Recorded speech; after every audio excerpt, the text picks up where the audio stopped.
really nice California cab. So Nice. California cab. So I want to start out this morning. And we are on the network. We are on the network. So we do this talk every week on here on building your empire for mortgage and real estate pros. And one thing that I've always been fascinated with is the why and the who behind the how and the what. So I just overheard you two talking. And by the way, I'm Anthony Mosley. I'm a coach with the Hero Nation. And I'm also a regional manager with Van Dyke Mortgage Corporation. And I am here today with Cheryl Cappelli and Julie Bacon. And we're going to learn about them and then learn some secrets about how they maintain the trust when they make messes or their team or messes happen. Mm-hmm. Sometimes messes just happen, right? They do. Yeah. Yeah, absolutely. So Cheryl's talking about her friend who is, so Julie's brother lives out in Winter Park, Colorado. He was a professional snowboarder, right? Kind of. I mean, he made money doing it. Well, I mean, what I mean is he can't really do it anymore. Oh, don't let him hear you say that. But he's not going to be flying 200 feet in the air, nuclear, hitting trees anymore. Yeah. And there's some fires going on out there right now, and it's supposed to snow, so hopefully the snow puts a damper on that, right? Apparently 15 inches they were supposed to get. Yeah. Well, Cheryl's friend fights fires. Just from hearing this conversation, 3 minutes or 4 minutes of it. Right. And the interesting thing, she starts talking about how she's a professional surfer and blah, blah, blah. So everybody has a freaking story, man.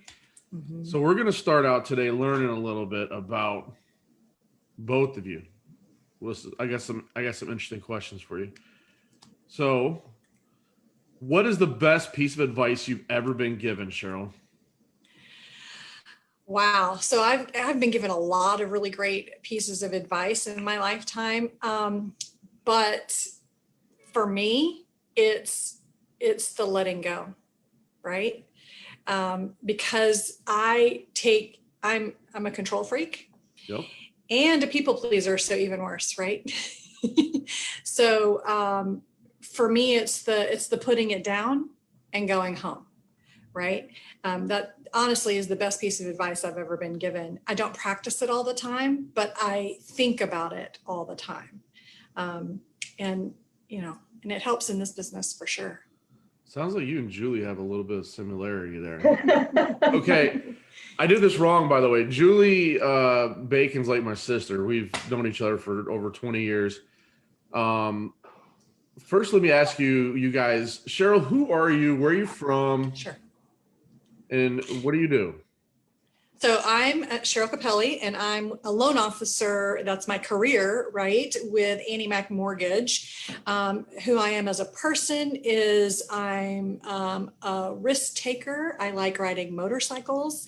For my 50th birthday, I took a jump off of a mountain and did hang gliding. I have jumped off a mountain in Switzerland. So as a person, right, I'm a little bit of a risk taker. I'm a little bit of what my parents might call the black sheep of the family. I don't follow the rules. And, but I've never been to jail. So that's good. That is good. And I'm a widow. And so that, that's something that's new that's defined me in the last 3 years. So that's, just a little bit about who I am. But again, control freak, type A personality, and a people pleaser. And, but that also is what makes me a really great loan officer, right? Yep. So, because I try to control the situation and make sure that we know the whole path before we get started. Right. I love it. Miss Bacon, who are you? I don't know. No, I'm just kidding. I am a loan officer with Van Dyke Mortgage. I'm a mom of 2 girls, which are my life, and my son, Frank, who's my dog. I love to travel and golf. I just booked a trip last night, Anthony. Hey, travel. But I mean, really, I just enjoy people. I really do. I also am a people pleaser. I'm I personality, but also a very strong D, which I think both of those really help me be a good loan officer also. But yes, I like to please people, and really I like to help people. There's nothing better than getting someone in a house that didn't think they could get into. Yeah, definitely. That's one of the more rewarding parts of this industry. And I think that's something we don't think about enough is what are the rewarding parts, because the pain seems to stand out more than the rest, right? Like, I think bees are pretty, but when they sting you, it hurts. Weird analogy, right? Except I'm not sure how pretty they are. I don't know. I don't know. I used to raise honeybees, so they're interesting. Cheryl, we need to have a beer too. You guys are very, very much similar. All right. Julie, what is the trait you most deplore in yourself? Deplore? Or What exactly does that mean? dislike? Dislike. Okay. Yeah, don't use big words. Sheesh. What do I dislike? Oh man, Anthony, you should have told us what these questions were going to be first. I don't know what they're going to be. I'm just shuffling. Okay. What do I deplore? I would say my temper. Uh-oh.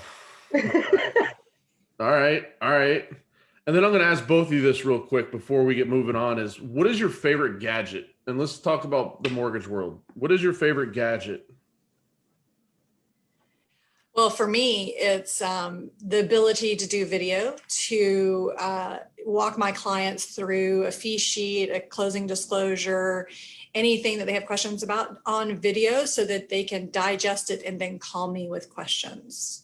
The videos change the game. I get so many people that respond back to me and say that that video is fantastic. I would have never known what that line item was if you hadn't explained it. So video for me has been huge. So I currently use Co-Video, but I like BombBomb as well. Yeah. Video is, I forgot the percentages, but it's highly more receptive to the human than the human in writing. And it, you know, and I can walk them through and explain, like, who knows what intangible tax is, right? A home buyer doesn't know what that is, or why they need homeowners and owner's title insurance, right? They don't understand that, so I can explain it in the video so they're not just looking at a piece of paper going, I don't know what that is. Are you doing that live or is that pre-recorded? So I pre-record it and send it to them.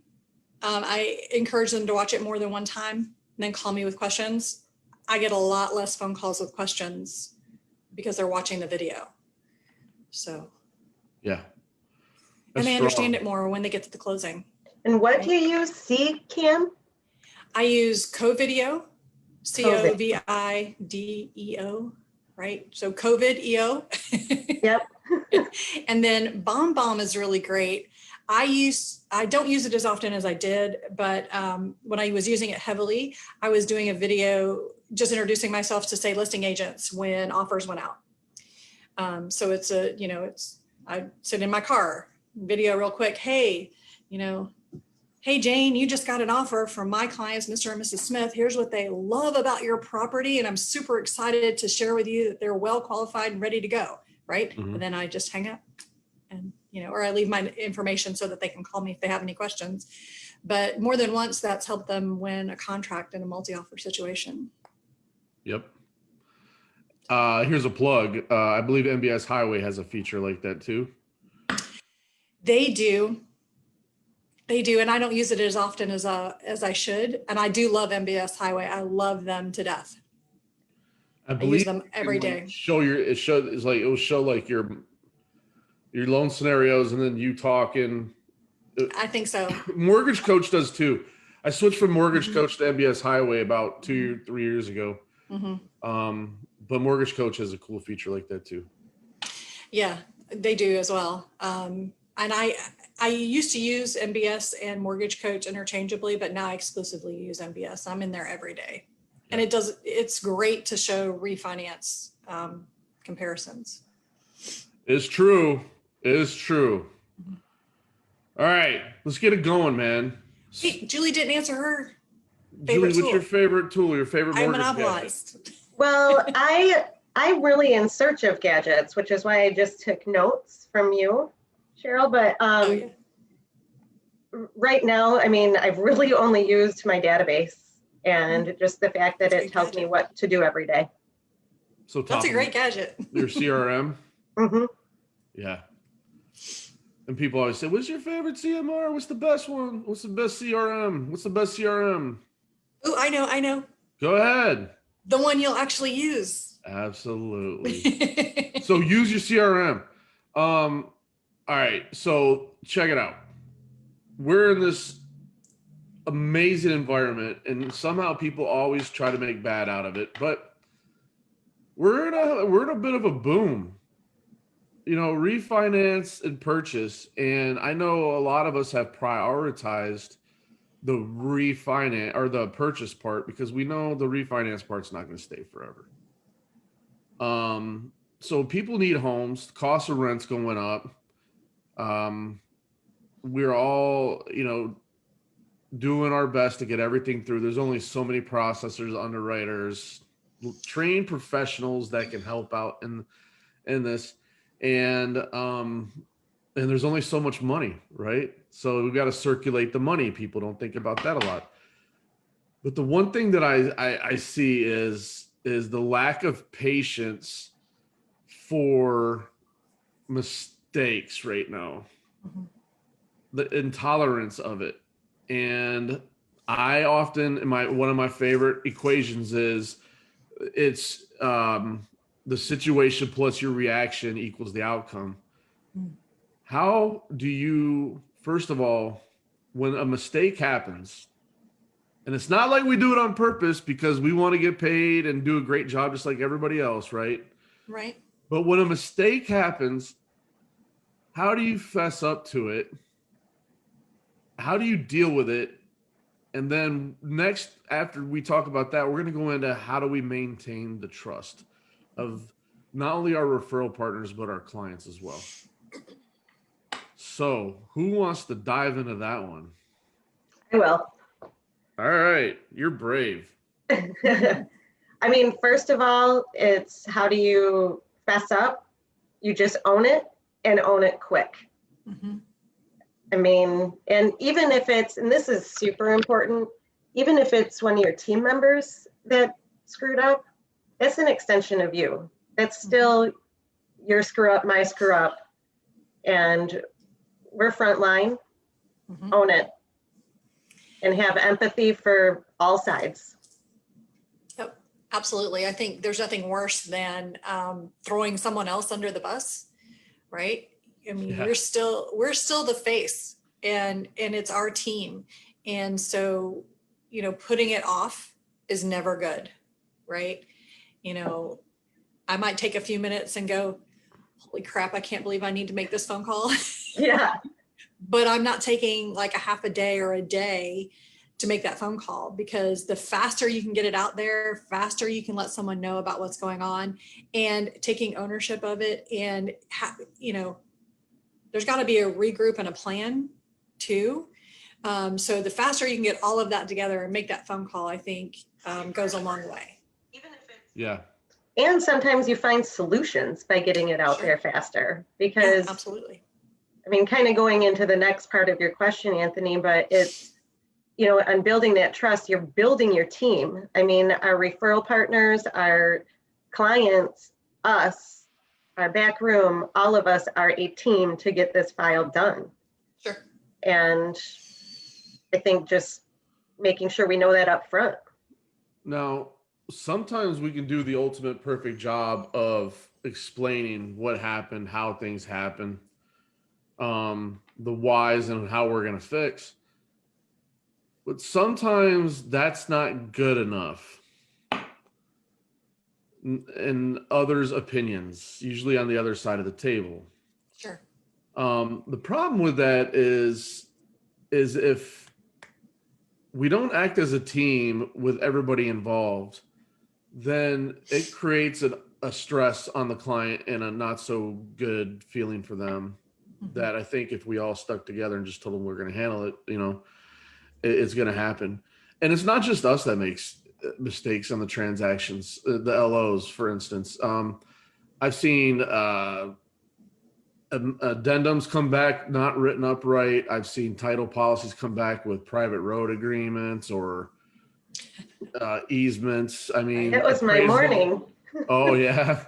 Yeah. Easements coming back kind of out of whack, or but when you have that person on the other side that is just not having it and screaming and yelling at you and you're going to fix it now, how do you deal with that?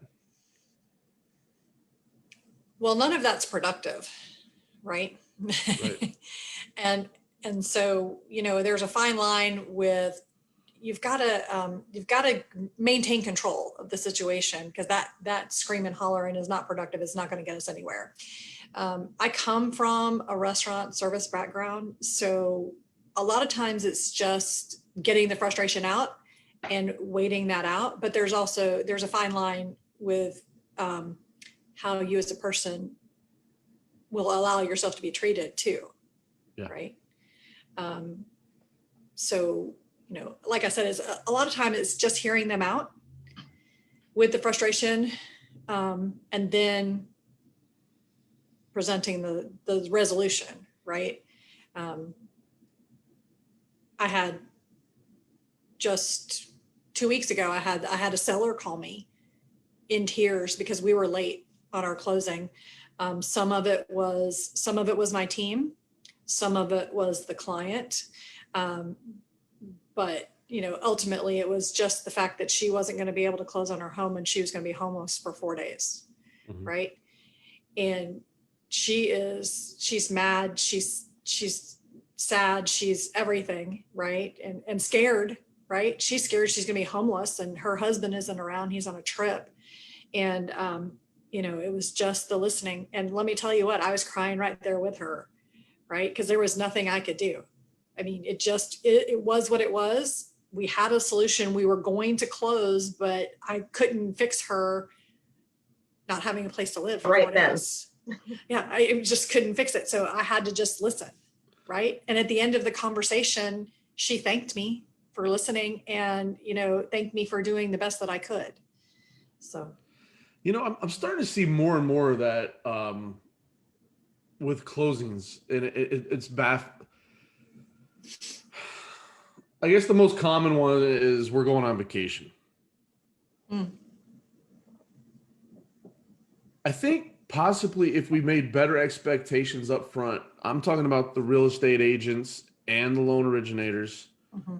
that it might avoid some of the stress and the extreme urgency in these transactions. Like, closing a loan in 10 days last year was nothing.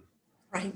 I mean, that's easy stuff. I mean, I listened to a great appraiser, and I'm going to have him on here someday, discussed the other day about how we need to give some room for error to the mortgage people out there and the other people, because them themselves are holding up transactions. He's like, we're taking 2 weeks to do appraisals. And they're just as busy as we are, right? Yeah. I've been telling people it's kind of like having a nurse, right? You can't just go, hey, we need a bunch of more nurses, go in there and work, right? I mean, there's experience to be had, licensing to be had, things like that. And so it's not easily changed quickly. I actually saw a string on Facebook where a bunch of real estate agents were talking about mortgage turn times right now. And their answers were all, extremely simple. We just need to go hire more people. Okay. Sure. I'm like, okay, they need to be trained. Right. Years of experience to be an underwriter. Yeah. Years. Yeah, absolutely. You can move processors up into that, right? But who takes the processor's place, right? You can't just grab somebody off the street and go, hey, put a bunch of paperwork together and throw it in over there to the underwriter. She'll fix it. Right. That's not how it works. You know, what's funny is we've Hold on a second. I'm actually live. we've asked processors if they want to move up to underwriting. They're like, hell no. Like, I was both, so you know. yeah. Hey, we have positions open, Cheryl. So no, so the expectations up front, and I think that real estate agents need to learn to. The explanation I get is we can't win this offer if we offer a 45-day agreement. We got to do it in 30. Guess what? Everybody else is offering 45 too. Yeah. You're not the only one. So Unless then, it's a cash. yeah. So then what's happening is they're offering the 30-day. Interesting thing came across my desk yesterday because I was a little frustrated during a meeting yesterday that we had. And, you know, and I think it's this way industry wide too. If you really look at your loans and look at when you got the PA to the time it closed. It's not necessarily taken 45 days. But for some reason, there's a delay in getting the PA over. The inspection period is usually 10 days. It's taken the full 10 days because everybody's so damn busy. Right. And they don't want to, no one wants to order an appraisal until we know we're going to move forward in this deal. Yep. And so you're waiting on that. So it's actually not as bad. So what I'm getting back to is if we as, bless you. Thank you. If we as a team, I think if everybody works together within the transaction, title agents, insurance agents, real estate agents, mortgage agents, that it creates the level of experience for the consumer that they want. And I think if everybody were on the same page up front, that it would move a lot better. Listing agent, buyer's agent, like everybody. And instead there's this natural feeling that we have to tell the client what we think they want to hear. I think that causes more problems, right? You know, it's a realistic expectation. You know, my purchases are still adhering to our realistic expectations, right? That are posted in our company every day, but our refinances are not. Right. And so it's up to me to follow up, keep in touch with the client, let them know where we are, that kind of thing. But it's setting realistic expectations up front. And you can't be afraid to tell your real estate agent because you're not the only one telling them that. I don't care what they say. Yeah. We're all in the same business. There's a few people out there that are doing it faster, but there's a lot of people doing it slower too. Correct. And we are hitting 30 days, you know. I'm still 30 days, yeah. But that's when the team is all working together. Mm-hmm. I mean, if there's one hiccup somewhere, I mean, there's so many outside sources. Sure. That we all have to rely on also, that, you know, if it closes, I've had a couple that have literally closed 1 day difference, like 31 days or 26 days, you know, and it, instead of, wow, that was awesome, it's, I can't believe that happened with some agents. Now, I have to do a shout out to a couple of agents that I'm working with right now that are amazing and have really shown a super level of professionalism on a lot of things and helped and been on my team. Yeah, I have a few of those too. I actually have one. When this all started, she started putting on her contingencies 21 business days. You know, that's an intelligent idea. It is. And I didn't think of it first. She did. I was like, yeah, 21 business days instead of 21 calendar days. That helps a ton. There's a takeaway. All right. There's a takeaway for today. See, you know what I love about doing these is I take away some stuff every week. Yeah. So don't think I'm not paying attention. I'm just writing things down. Yes, I got her contract and I called her immediately. I was like, oh my God, this is the most amazing thing that we have 21 business days for financing and appraisal contingency. Because that takes the stress off of so many people, right?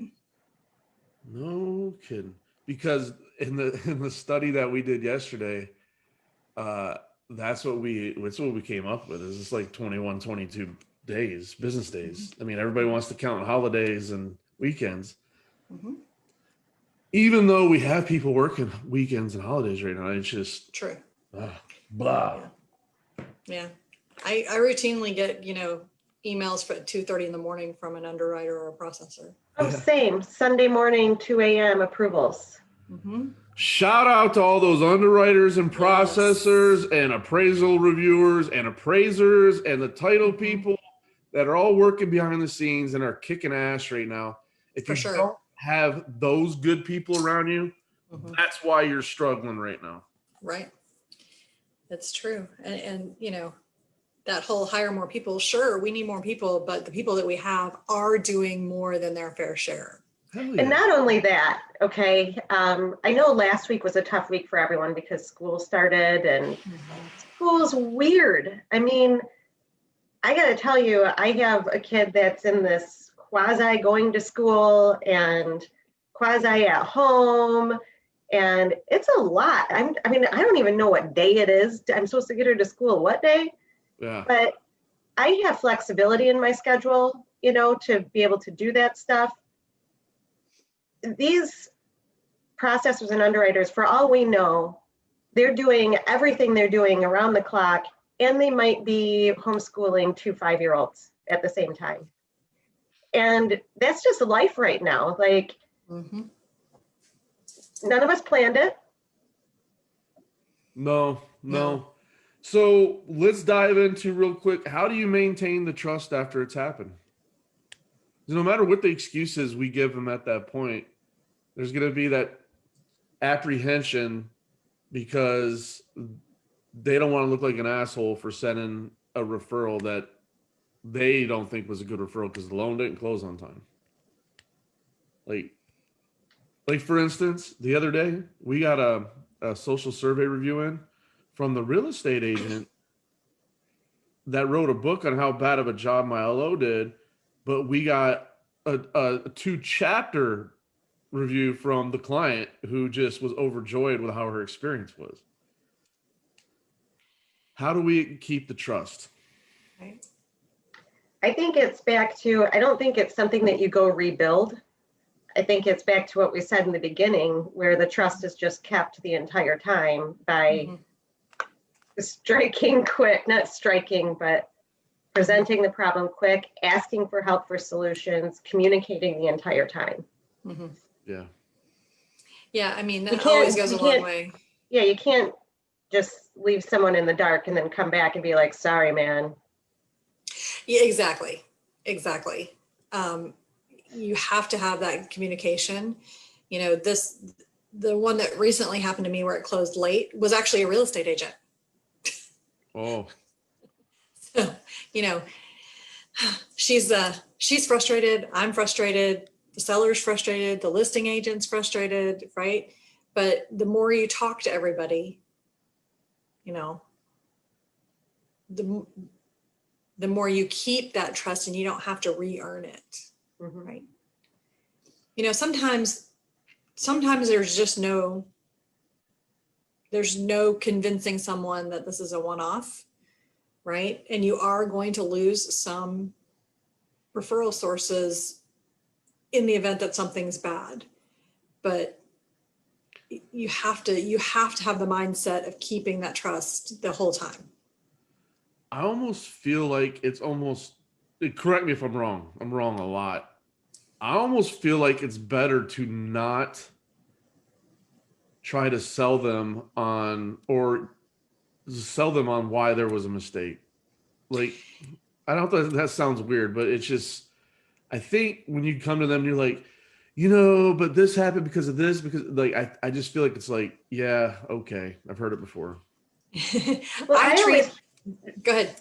I always try to come up with a solution before I call them back.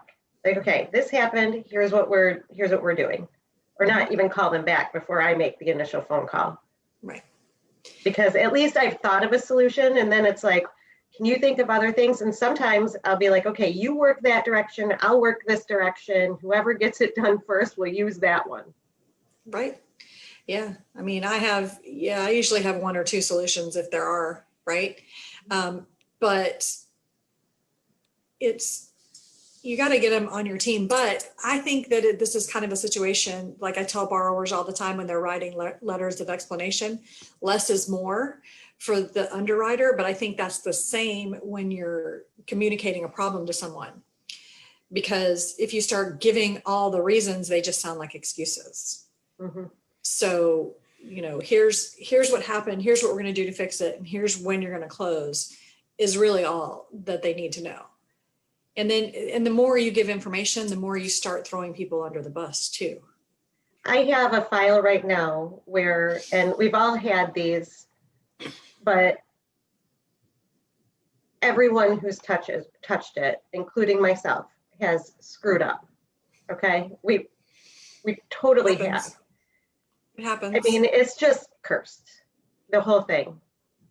And I mean, I'm working with the agents on both sides, and at this point, we're all laughing about it. I'm like, I'm not worried about this thing closing. It's just no one can get their proof in a group on it, and we're all getting along, because that's the initial time when I had to make the bad phone call. Right. Was I messed up, like flat out. Yeah. Yeah. It's the ownership, I think, for sure. All right. Give me the top three things you don't do when you mess up. Play the blame game first off. Boom. Number one. Yeah. Number one. Number two, avoid. You don't avoid. Boom. And number three, solve the problem. Solve the problem. I was telling somebody yesterday, we figured out there was an issue, we figured it out, we called secondary, and I was like, just remember this game of life that's interesting. It's like you could figure anything out. You just maybe you gotta pull someone else in or ask somebody. But take a step back and look at it. There's always a way to figure it out. So we could add number 4, get help. Get help. Mm-hmm. Get help. Don't be afraid to ask for help. Sooner than later, too. Mm-hmm. For some reason, some LOs have an issue with they'll have an opportunity arise at like 11, and they call me at 4:49 or 4:59 and say, "Anthony, I need help." Well, it's nothing I can do for you today, bud. We'll do it tomorrow. So yeah. Yeah. Don't procrastinate on it for sure. All right. So tell everybody, because I'm big on not knowing. If you don't know how, don't ask how to do it. Ask who. And you have two industry legends here, amazing amount of talent. So Cheryl's background was actually underwriting and processing. Julie actually helped develop and set up banks. Julie was my account rep for a bank back in 1999. And she's done a great job at many different institutions. So both have an enormous amount of knowledge. For the community out there, how can these people reach out to you and ask you questions? Because I know you guys are very big on giving back too. So what would be the best way for them to reach you if they did need you to help save something? I would say for me, Julie Basinski Bacon on Facebook. I'm quite active on there. And also text me. You want me to just tap 616-340-4290. Same for me, out there on social media. Cheryl, I'm just Cheryl Cappelli. And then you can just text me on my cell is 678-978-7177. Happy to help. See, bang up community. This place is awesome. Mm-hmm. It is the greatest community ever. Yeah. So, and you can reach me in the community too. I'm active in there. So very active. And both of them are tagged on this video. friend them, follow them. I mean, watch their story. It's right in front of you. All right. So we'll see you guys next week. Everybody have a great week. If you need anything, holler at us. Absolutely. And Julie, we got to get that beer, even if Yeah, it's we on do. Zoom, Yeah. because I'm not coming up there. You're in a hoodie. I'm in a tank top. There's It'll So, get better at the end of the week. I was going to start with this. It was like last week on this, we were doing this call with a group and I was sweating I had all my shades in my office clothes. I was sweating to death. Today I'm rocking a sweater. That's the difference right now. Yeah. See you guys next week.